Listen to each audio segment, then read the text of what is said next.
بسم الله الرحمن الرحيم إن الحمد لله نحمده ونستعينه ونستغفره ونعوذ بالله من شرور أنفسنا ومن سيئات أعمالنا من يهده الله فلا مضل له ومن يضلله فلا هادي له ونشهد أن لا إله إلا الله وحده لا شريك له ونشهد أن محمدا عبده ورسوله أما بعد السلام عليكم ورحمة الله وبركاته. Nabiy sallallohu alayhi vasallamning siyratini o'rganishlikdagi mana birinchi darsimizni boshlaymiz inshaalloh. O'tgan darsimizda mana siyrat ilmini o'rganishlikni fazilatlarini o'rtoqlashgan bo'ldik. Siyratni o'rgatmasdan turib, Qur'oni Karimni juda ko'p ma'nolarni tushunishligimiz muhol bo'ladi, qiyin bo'ladi. Zero Qur'on o'z ichiga avvalgi o'tgan ummatlarning tarixini oladi, payg'ambarlar qissalari, hukmlar hamda payg'ambarimiz sollallohu alayhi vasallamning hayotida bo'lib o'tgan voqealarni hukmi keladi. Binobarin payg'ambarimizning hayotini yaxshi o'rganar ekanmiz, Qur'onning juda katta qismini ta'lim olgan bo'lamiz. Chunki g'azotlar, sariyalar, bularning barchasi haqidagi Alloh taoloning tushgan hukmlari mana Qur'onda juda ko'p oyatlarni egallagan. Payg'ambarimiz sollallohu alayhi vasallamning hayotini o'rganishlikni, u kishini tug'ilishligidan boshlashligimiz mumkin. Lekin bir oz ilgariroq orqaroqqa o'tib payg'ambarimizgacha bo'lgan arab tarixini bir ko'rib chiqishligimiz maqsadga muvofiq ko'rinadi. Chunki payg'ambarimiz Muhammad sallallohu alayhi vasallam olib kelgan shariat, islom, bu nur arablarni qaysi darajada yuksaltirganligini ko'rdik. Lekin bularni ana shu nur kelgunga qadar ahvoli qanday ekanligini ko'rishimiz kerak bo'ladi. Shunda islom ularning hayotini qanchalik yuksaltirganligini, zulmatdan nurga olib chiqqanligini fahmlashligimiz oson bo'ladi. Qissamizni Payg'ambar sollallohu alayhi vasallamning hayotini, qissasini Alloh taolo Ibrohim Halilullohga o'zini ayoli Hojar va Ismoilni hech qanday o'simlik o'smaydigan, hech qanday bir odam yashamaydigan Bakka vodiysiga tashlab kelishlikka buyurganligi bilan boshlaymiz. Alloh subhanahu va taolo payg'ambarlarning ichida Ibrohim Halilullohni va Ibrohim allazi vaffa deb maqtadi. U vafo qilgan Ibrohim edi. O'zini o'tga uloqtirishganida Alloh taoloning amridan chiqmadi, vafo qildi. Bir dona bo'lgan farzandi 85 ga kirganda ko'rgan bir donagina farzandi Ismoilni vodiyga, hech kim yashamaydigan Bakka vodiysiga tashlab kelishga yurganda vafo qilgan edi. Mana shu bir dona ko'rgan o'g'lini o'zini qo'li bilan so'yilishlikka buyurilganida vafo qilgan edi. Mana shu vafo qilgan Ibrohim alayhisalomga Alloh taolo yana bir imtihon qildi. Mana aytdik 85 ga kirganda ko'rgan bir dona bolasi Ismoilni onasi Hojar bilan Bakka vodiysiga tashlashlikka buyurildi. Ibrohim alayhisalom shu paytda Falastinda yashar edi. Falastindan ayoli Hojarni va o'g'li Ismoilni yetaklab Bakka vodiysiga olib keldida, ularni qoldirib orqasiga qarab qaytib qoldi. Mashhur qissa, payg'ambarlar qissasida bir mufassal yoritilgan bo'ldi inshaalloh. Orqasiga qarab ketayotganini ko'rib, Hojar "Ey Ibrohim, bizni tashlab ketasizmi bu yerga?" dedi. Ibrohim alayhisalom indamadi. Ikkinchi marta so'radi. Yana indamadi. Shunda Hojar ona "Yo, Alloh buni sizga buyurdimi?" dedi. Ibrohim ha deb javob berganidan keyin Hojar ona Alloh taoloning va'dasiga ishongan haqiqiy mu'mina sifatida unda Alloh bizni zoyi qilmaydi dedi, ortiga qaytdi. Ya'ni erkaklarga ham ibrat bo'ladigan, dars bo'ladigan so'zda aytdiki, rizq Allohdan, yaxshilik, yomonlik Allohdan degan e'tiqodi mustahkamligini ko'raylikki, hech kim yashamaydigan, sahroni o'rtasi bo'lgan joyga emizikli bolasi bilan qolishga rozi bo'ldi. Ibrohim ketdi, Hojar bilan Ismoil Bakkada qolishdi. Ya'ni bu vodiy Bakka deb nomlanadi. Qur'onda ham Bakka deb keladi. Makka ham deb nomlanadi. Bir qancha vaqt o'tgandan keyin suv tugadi. Ismoil yig'lashni boshladi. Hojar ona suv istab, mana hammamizga mashhur Safo bilan Marva o'rtasida 7 marta sa'y qilib yugurdi. Alloh taolo bu mo'mina ayolga mukofot tariqasida Zamzam suvini chiqarib berdi. Shunday qilib Makka vodiysida yoki Bakka vodiysida suv paydo bo'ldi. Arablarning tarixi nihoyatda bir katta, uzoq tarix. Lekin ana shu bir qisqaroq gapirishga harakat qilamiz. Arablarning asl vatani Yaman bo'lgan. Asli arablarning vatani Yaman hisoblanadi. Ana shu Yamandagi Ma'rib saddini buzilishligi bilan suv manbasi yo'q bo'lib qoldi ularda. Shunda arab qabilalari jazira bo'ylab suv qidirib yashashlikka bir munosib bo'lgan joyni istab tarqalishdi. Ulardan mana bir qancha oyatlarni o'qigan bo'lsak, Ibrohim alayhisalom o'g'li va ayolini Bakka vodiysiga tashlab ketar ekan, duo qildi. Astagfirullah, Robbana inni askantu min zurriyyati biwadin ghayri zi zar'in 'inda baytikal muharram, Robbana lituqimus solah. Parvardigoro, albatta men zurriyotimdan bir bo'lagini o'g'lim Ismoil va uning onasi Hojarni seni hurmatli bayting huzuridagi ekin o'smaydigan bir vodiyga joylashtirdim. Mana aytdik, Makkada hech narsa yo'q edi. Nima uchun Ibrohim alayhisalom seni muqaddas uyingni oldida, baytingni oldida deydi? Chunki mana shu Makka vodiysiga Odam alayhisalom tomonidan qurilgan birinchi baytning asoslari bor edi. Chunki Alloh taolo aytadi, Oli Imron surasida, "Inna awwala baytin wudi'a lin-nas lallazi bi Bakkata mubarakan va hudan lil alamin." Albatta odamlar ibodat qilishlari uchun qurilgan birinchi uy Makkadagi muborak va butun olamlar uchun hidoyat mayagi bo'lgan Ka'badir. Shundan kelib chiqadiki, yer yuzida Alloh uchun ibodat qilinishlikka qurilgan birinchi uy ana shu Ka'batulloh. Ana shu asosini oldiga qoldirib ketdi. Boshqa oyatda ja'alallohul Ka'batal baytal haroma qiyaman lin-nas. Alloh subhanahu va taolo Ka'bani, Baytullohni odamlar uchun to'g'rilik asosi qilib qo'ydi. Demak, Ka'ba bo'lgan. Keyinchalik vaqt o'tishligi bilan to'fon tufayli bu buzilib ketgan. Ibrohim alayhisalom o'g'li Ismoilni Makka ga tashlab ketar ekan, ziyorat qilib turdi. Ana shu balog'at yoshiga yetganidan keyin uni so'yishlikka buyurildi. Bu imtihonni o'tgandan keyin Alloh taolo Ibrohim alayhisalomga va Ismoil alayhissalomlarga Ka'bani qurishlikni buyurdi. Endi biroz orqaga qaytadigan bo'lsak, mana aytdik, Yamanda suv to'g'oni, Saddi Ma'rib yorilib ketdi dedik. Arablarning suv ichadigan manbasi yo'q bo'lib qoldi.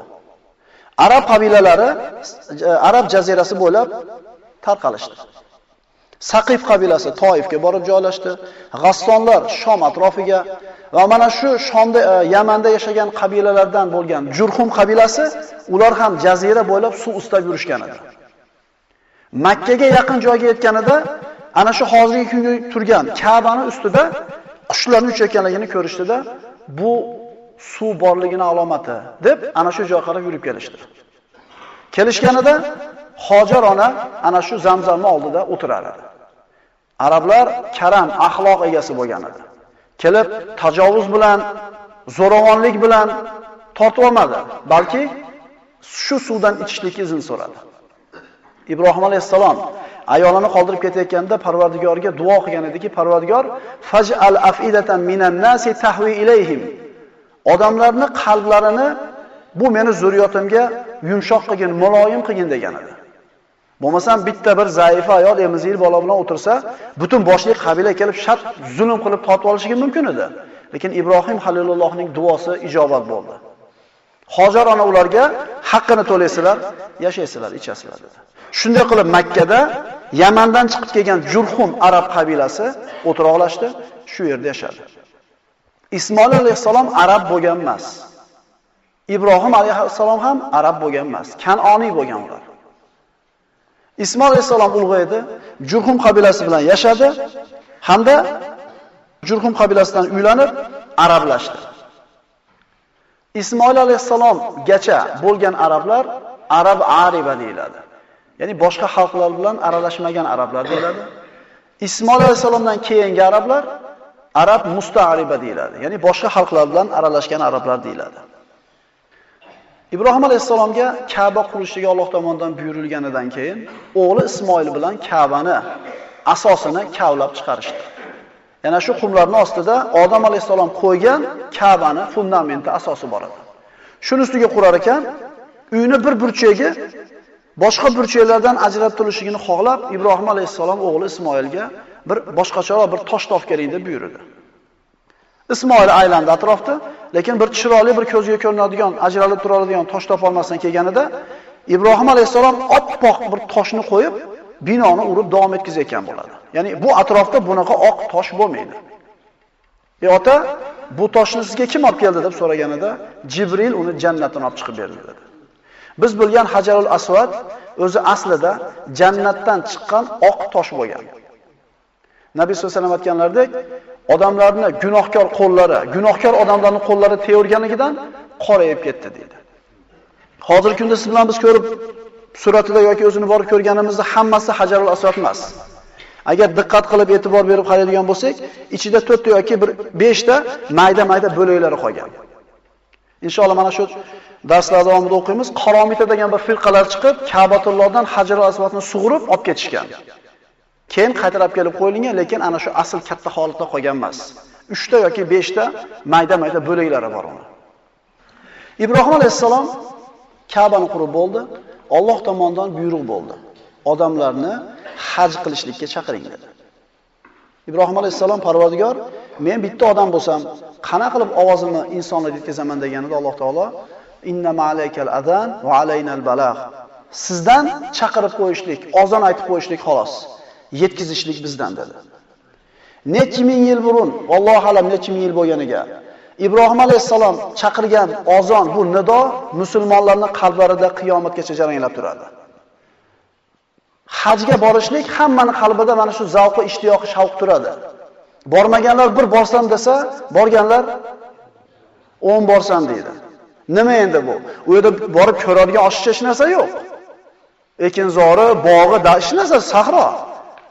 Alloh taolo mana shu Ibrohimning ozonini musulmonlarning qalbiga joylashtirib qo'ydi. Ka'baning muhabbati bor siz bilan bizning qalbimizda. Shunday qilib arablar, Arab jazirasidagilar haj qilishni boshladi. Hajni tarixi shunday boshlandi. Baytullohni ulug'lash, uni ta'zim qilishlik tarixi shunday boshlandi. Mana aytdik, Ismoil alayhisalom bilan birga Makkada Jurhum qabilasi yashadi. Bir qancha vaqt yashaganlaridan keyin arab qabilalaridan bo'lgan Xuzoat Jurhum bilan Makka mukarramani urushib talashdi hamda yengishlikka yaqin bo'ldi. Jurhum Xuzoa bilan urushyapti. Jurhum mag'lub bo'lib qolishligini sezganidan keyin Ka'batullohning oldidagi Zamzamni ko'mib tashlashlikni qasd qilishdi. Chunki Makkada yashashlikning asosiy sababi Zamzam qudug'i, Zamzam suvi edi. Agar suv bo'lmasa bu yerda yashashlik nihoyatda qiyin bo'ladi. Zamzamni ko'mishdi, Jurhum Makkani tashlab chiqib ketdi. Ba'zilari qolgan bo'ldi.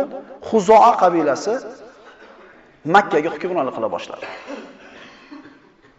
Xuzoa Makkada 300 yoki 500 yil hukmronlik qildi. Mana shu 500 yil vaqt ichida Zamzamni kavlab topisha olmadi. Mana shu 500 yil suvni tashqaridan tashib etishdi. Kelgan hojilarni suv bilan sug'orishlik Makkada yashayotgan kishilarning mas'uliyati bo'lsa, demak bular Makkadan tashqaridan toshib ichirardi. Bu nihoyatda bir mashaqqatli ish edi. To Abdul Muttolib payg'ambarimizning bobosi Zamzamni kavlanmagunicha 500 yilga yaqin muddat Zamzam ochilmasdan turdi. Ana shu davrda Xuzoa qabilasining ichida Amr ibn Luhay ismli bir kishi bor edi. Amr ibn Luhay o'zini qavmini yakka sayi deydi. Eng boyi, eng saxiy, eng hurmatli kishisi edi. Uni gapi ikki qilinmas edi. Jurhumni haydab chiqarib Makka ga kelib o'tira olishgan Xuzoa qabilasining sayyidi Amr ibn Luhay. Shomga Amr ibn Luhay tijorat qilib chiqar ekan, hojilarni bitta o'zi sug'orar edi. Boyligi bilan ularni ta'minlardi hojilarni. Shomga chiqib borar ekan, Amalik degan bir qabilani butlarga sig'inayotganligini ko'rdi-da, nima bu deb so'radi. Ular aytishdi, bular sanamlar. Biz ularga ibodat qilamiz. Ular bizga hayvonlarimizni semirtirib beradi. Och qolsak non beradi. Yomg'ir kerak bo'lsa so'raymiz, yomg'ir beradi. Xullas, yuqarribuna ilallohi zulfa. Bizni Allohga bir qadar yaqin qiladi deb shirkni ular aytishdi. Amr ibn Luhay, bizga ham yomg'ir kerak bo'ladi, ko'p qiylanamiz. Bizga ham bitta o'sha butlardan bersalar, biz ham olib borib sig'inardik dedi. Arab jazirasiga shirkni birinchi bo'lib kirgan kishi Amr ibn Luhay bo'ladi. Unga Hubal degan butni, sanamni berishdi. Makkaga olib keldi, Makka ahlini unga ibodat qilishlikka buyurdi. Shunday qilib, Makkada va Arab jazirasida shirkni boshlagan kishi Amr ibn Luhay bo'ldi. Imom Muslim rivoyat qilgan sahih hadisda Nabiy sollallohu alayhi vasallam aytadilar, Amr ibn Luhayni deydi. Arablarning dinlarini birinchi bo'lib o'zgartirgan Amr ibn Luhayni jahannamda ichaklarini sudrab yurganini ko'rdim deydi. Chunki bu arablarning ichida shu paytgacha yo'q bo'lgan gunohni, shirkni olib keldi. Arablar tavhidda edi. Ibrohim alayhisolamning dinida edi. Allohni bir deb bilishar edi. Lekin Amr ibn Luhay shirkni birinchi bo'lib boshlab bergan kishi bo'ldi. Ya'ni nima xulosa olamizki, undan keyingi kelgan qanaqa mushrik bo'lsa, albatta Amr ibn Luhayga shu mushriklarning qilgan gunohidan bir ulush borib turadi.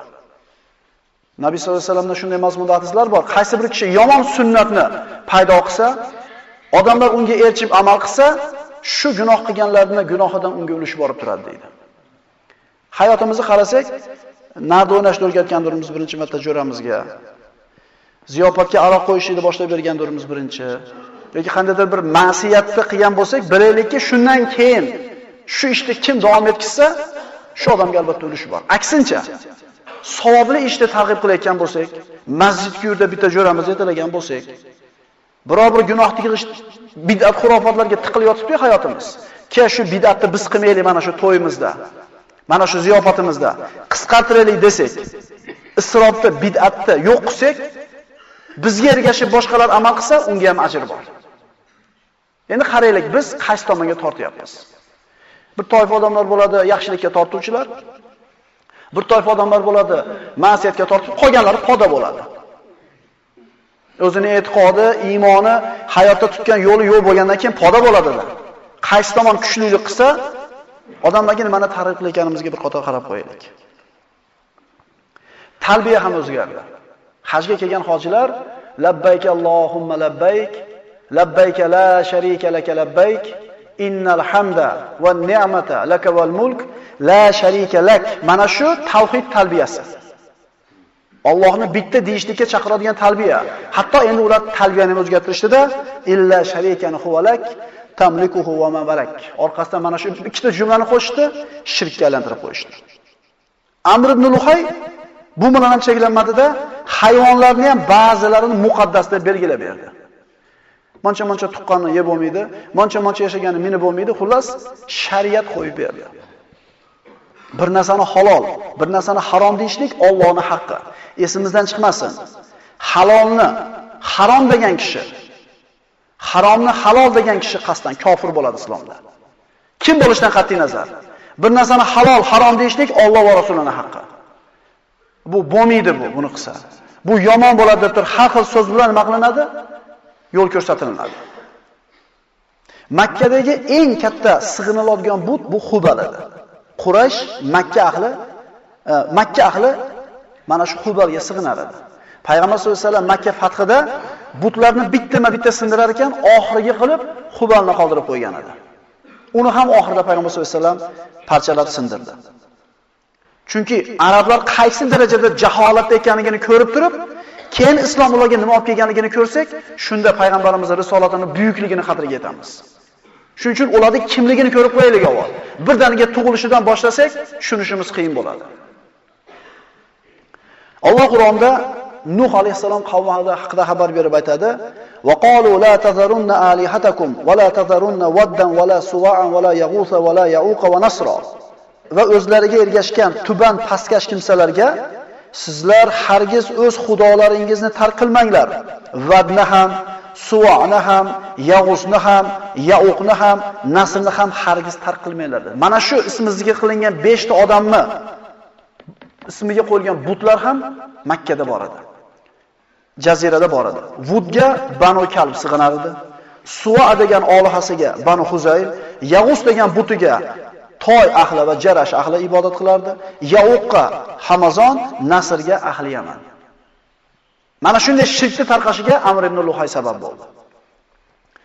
Bu butlarning ichida eng ajablanarlisi Isof va Noila degan butlar edi. Isof va Noila. Bu tarixi shundayki, ikkalasi ham Yamanlik bo'ladi, arab bo'ladi. Bir-birini sevishadi. Isof Noilani qo'lini so'rab otasiga sovchi qo'yganda, otasi rad javobini beradi. Shunda Isof bilan Noila keyingi haj mavsumida uchrashamiz deydi. Hajda uchrashdida Ka'bani oldida odamlar beparvo bo'lib turgan paytda zino qilishdi. Sevishganlar. Alloh taolo bu ikkisiga Ka'bani hurmatini bir ko'rsatib qo'ydi odamlarga ibrat qilib. Ikkalasini toshga aylantirib qo'ydi.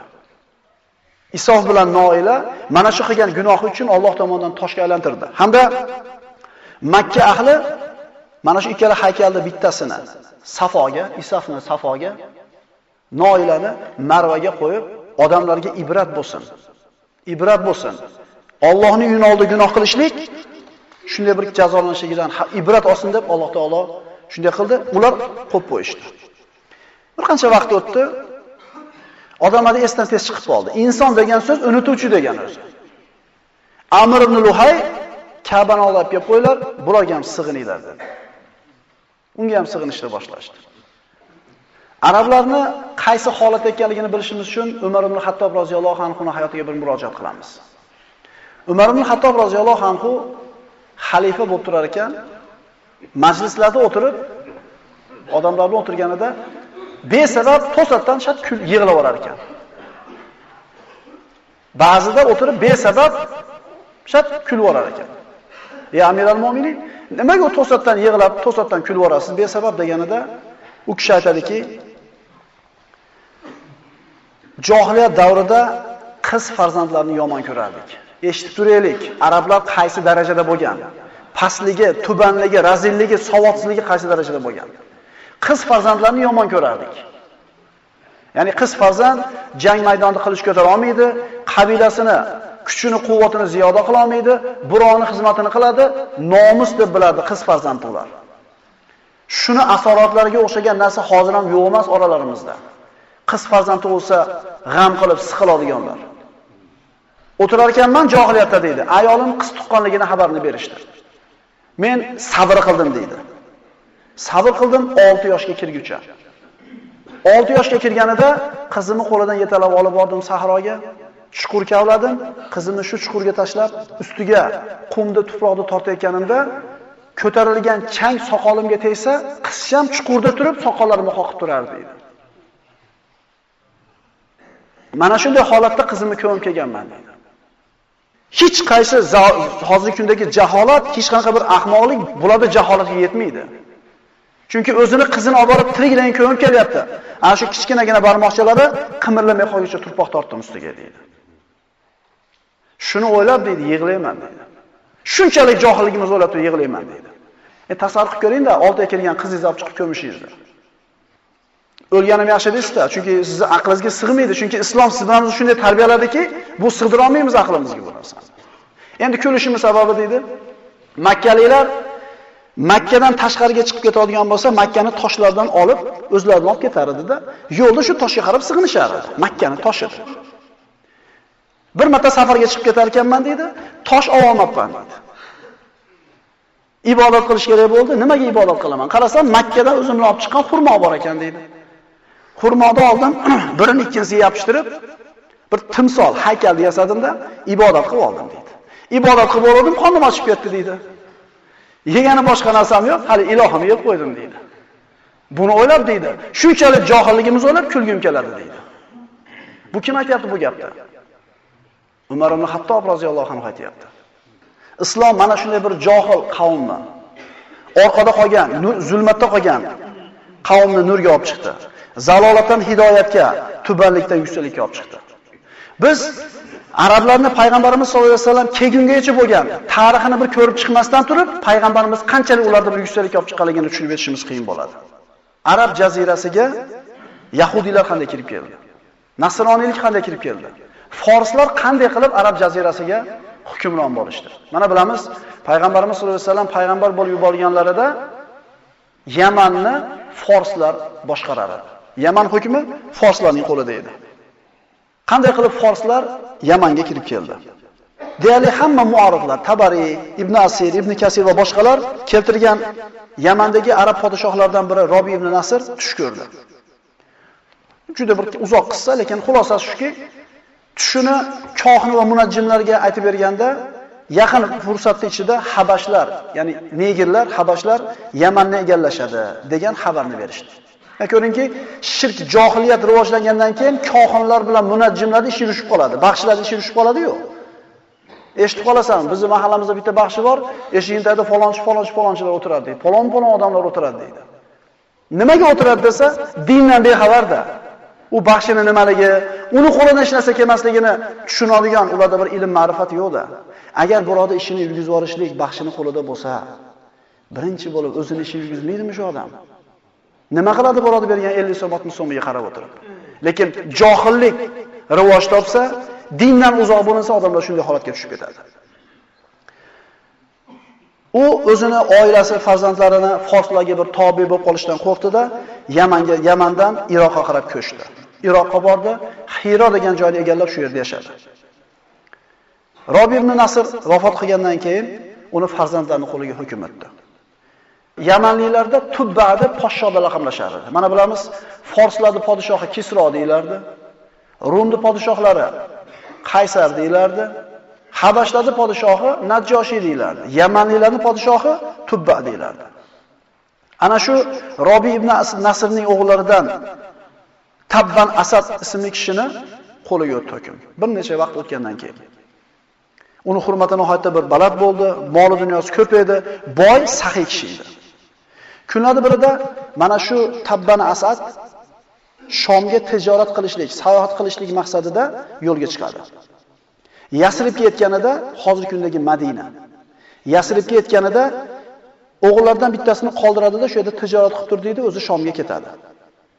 Tabban Asadning o'g'li Yasribliklar bilan kelisha olmay qolib urushib, Yasribliklar uni o'g'lini o'ldirib qo'yadi. Tabban Asad qaytib keladi, Yasrib ahli bilan urushadi. Yasrib ahlining axloqidan dahshatga tushadi. Ya'ni Yasribliklar, Madinaliklar, keyin Madina deb nomlangan. Kunduzi Tabban Asad bilan urushib turib, kechki payt unga ovqat, sovg'a-salom, kiyim-kechaklar jo'natishardi. Bu saxiylikni, karamni cho'qqisi edi. Ya'ni dushmaniga shunday yaxshilik qilishardi. Lekin o'g'lini o'chini olaman degan qattiqligida turib oldi. Yasribda asli Shomda bo'lgan, lekin Madinaga kelib yashayotgan yahudiylar ham bor edi. Ana shu yahudiylardan ikki kishi Tabban Asadning oldiga chiqib keldida, "Nima uchun urushyapsan? Nimani xohlaysan?" deydi. Tabban Asad Yasribni vayron qilaman dedi. Ular aytdi, "Sen vayron qila olmaysan buni" dedi. Unda Alloh seni halok qiladi dedi. Nimaga unaqa deyapsizlar dedi? Chunki bizning kitoblarimizda Yasrib oxirgi payg'ambarni hijrat qilib keladigan joyi haqida ma'lumotlar bor dedi. Ya'ni ularning kitoblarida, Tavrotda va Injilda payg'ambar sollallohu alayhi vasallam haqida aniq ma'lumotlar bor edi. Hattoki ba'zi oyatlarda keladi, ular sizni dedi Muhammad alayhisalom, o'zini o'g'il farzandlarini tanigandan ko'ra yaxshiroq taniydi ular deydi. Lekin bilib turib o'jarlik qilgan, bilib turib kofirlik qilgan. Tabban Asad Tavrot nima, tavhid nima so'raganda ular unga tushuntirib berishdi. Tabban Asad Yahudi diniga o'tdi. O'zini qavmini kelib yahudiylikka chaqiruvdi, qavm qabul qilmadi. Aqulu qawli hada va astagfirulloh li va lakum. Assalomu alaykum va rahmatullohi va barakatuh.